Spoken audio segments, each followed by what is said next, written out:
This is Chris Boyle. Welcome to the final week of the regular season for high school football. It seems like just yesterday we were dodging hurricanes and trying to figure out who's playing when and where, and here we are with the playoffs right around the corner, and a lot of big games left, the biggest of which you're going to be at Matanzas at Pedro Menendez. Good rivalry game, and a lot of the line for both teams. Yeah, both teams are in the playoffs right now. They're wild cards. Menendez is the number 5 seed in Region 2-5A, and Matanzas right now is the 6th seed, if I'm not mistaken, or the 7th seed, excuse me, in 4-6A. They can play their way potentially out of that. If they win against Menendez, they can probably play it up to the 6th seed, and it has some benefits. They would avoid Mainland in the first round, a team they've never beaten, and they would avoid Miami Northwestern, currently the number 2 team in the state. So who would they get? They would get Palm Bay Heritage if they. Oh, that's a much more favorable matchup. Yeah, they would get Palm Bay Heritage if they don't end up playing Mainland or Northwestern. If they end up in the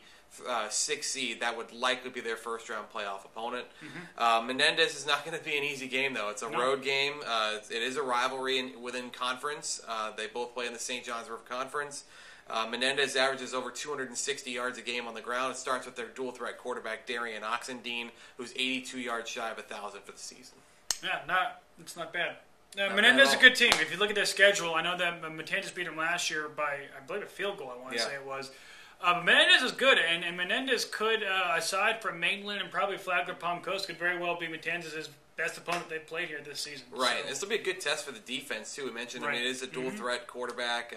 The defense for Matanzas has been excellent all year. They've really, had a lot of. We had a lot of questions about if they were going to be able to get after the quarterback with Nick Kubier moving on. They've got 2 guys that have double-digit sacks now, in Jarrett Patton and Drew Bowens, and we've talked about Tylee Austin, the area's leading tacklers, over 100 for the year now. Corey Stewart is tied for the area and leading interceptions. At all 3 levels, they've got difference makers, so this is going to be a really good game, I think. Another big game this week in West Volusia, University and Deltona. University coming off just another crushing loss. Every time we talk about a University loss, it's just heartbreaking. It started the year with a heartbreaking loss with, my God, that 14-0 lead at halftime against Dr. Phillips really could have used that win right now. But you think there is a slight chance University can backdoor their way into the playoffs? Yeah, the math would have to be. I mean, the stars would have to align. The heavens would have to open. I mean, there's all sorts of things that have to happen. Really, the simplest way to break it down is this. First of all, University has to take care of Deltona. They've beaten Deltona every time they've played head-to-head since opening the school in 2010. They have to do that. Then they have to hope that Oviedo and Lake Mary win. Oviedo is playing Lake Howell, a team they've traditionally had it's a winnable game. Yeah, traditionally had a good record against.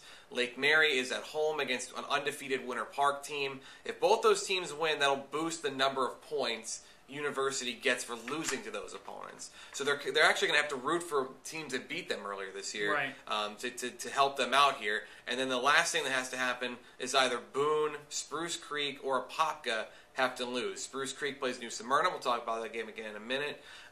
Boone plays its rivalry game against Edgewater, the Battle of the Bucket. And Apopka finishes the year with Oak Ridge. So it's possible. Yeah. A lot of things have to go right, and it's not even a guarantee. The math is going to have to work into their favor. Yeah. But even with 4 losses, even losing the 2 games they had to win to put themselves in a favorable position, University enters Week 11 with a chance. It's Dumb and Dumber levels of chance, but it happens. And you're telling me there's a chance. You're saying there's a chance. Yeah, but the bottom line is that the University, they have had everything laid out in front of them this year, and unfortunately they just haven't been able to get the job done. I mean, they got the huge win over Seminole, and they laid an egg at Lake Mary, and last week they just couldn't put a full team effort together. The offense was there last week. The defense, you were there, didn't seem existent. They play their best football when they're not playing with controlling their own destiny. I mean, you look at it last year, they lost their 2 biggest games of the year and finished the year on a 5 or 6 game winning streak. They played great football down the stretch, and because of the format structure that year, they didn't get in. Now they played this year, they could have gotten a huge win to open the year with DP. They lose to Oviedo in a game they were winning by 27. They lose to Lake Mary with a chance to take the district title, and then lose to Spruce Creek in essentially a winner-take-all wildcard game. So they've had their opportunities. I expect them to go out there and perform well against Deltona. Again, an opponent they've traditionally, taken care of pretty handily. And if they get everything else to work, I mean, if you're a University fan or coach, go play the next lottery ticket at the gas station. You mentioned Spruce Creek. That's our other big game of the week. No playoff implications as far as Spruce Creek versus New Smyrna. New Smyrna is pretty much done. But Spruce Creek pretty much in right now, but they can vary on where they find themselves. Right. If all the current wild cards win, the way it looks right now is that Spruce Creek will draw the 8 seed. Their point total is not going to be high enough. They won't have quite as many quality wins as some of the other teams in their region. So that would be them drawing the 8 seed, likely against Winter Park. The team they beat last year in the season finale. Correct. They beat them last year, so it might not be the worst possible draw. Yeah. There's still the chance they get Flagler Palm Coast in the first round. First thing they got to do is win the game. If they beat New Smyrna, it's pretty comfortable to say they're going to be in the playoffs. Right. It's not 100% mathematical certainty, but it's pretty much. Yeah. So if they win that game, they're going to feel really good about themselves, no matter who they're going to draw in round one. Right. The offense was great against University. That was the best game they played all year, I thought, offensively. They seem to get better as the year goes on. It's 2 years in a row now where Andy Price has that team clicking when it matters most. Yeah, they really move the ball efficiently and on the ground with the zone reads game, with both Jaquez Lord and Kyle Minkler went over 100 yards. Yep. They were able to hit a couple big pass plays when they needed one, a slant route for Hayden Flood that went 60-some yards for a touchdown. Right. Yeah, they really do get better as the year goes on.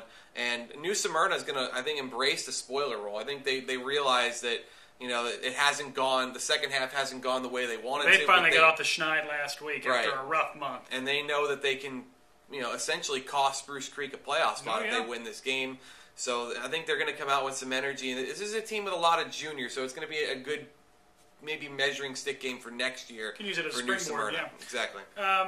Other quick games we're going to have that have no playoff meetings whatsoever, but Atlantic and Father Lopez and DeLand Seabreeze. That DeLand Seabreeze game, I think that's an underrated. I think that's going to be a good game. Yeah, I think both teams are going to be competitive in that game. I mean, Seabreeze has surpassed expectations. DeLand has been feisty. They've been competitive, and they've started to get a passing game going throughout the course of the year between Deontay Marks, Dylan Lemons, Damian Nelson, Jake Ross. They've been able to hit some big pass plays at times. I think it's a good test to put themselves up against Seabreeze, who is very scrappy defensively. Can certainly do enough to win a football game. And then Atlantic, it's just about trying to get that first win. Kendall Bradley said their goal was just to win a football game. This is their last opportunity at it. Father Lopez comes in hot. They've won, I think, 4 in a row. They've had an underrated, really good year. Yeah, and AJ Jackson's been a huge difference maker for them in the passing game. He's come in and caught. He had like 5 touchdowns on his first 5 receptions, some crazy stat like that. Will Fuller levels of sustainability. Will Fuller. But fantasy stud. Yeah, so he's been great since coming on board and playing football for that program. And, I think Lopez is going to feel really good if they finish the year on a win streak and with the kind of pieces they've put together on that program. You will be heading north on Friday. I'm going to St. Augustine. You'll be at the Menendez-Matanzas game. Godwin Kelly's going to be heading south. He's going to be at the University New Smyrna game. Spruce Creek New Smyrna. I will be heading north for a different reason, so I won't be here. No, you get to have a vacation. Last week of the football season.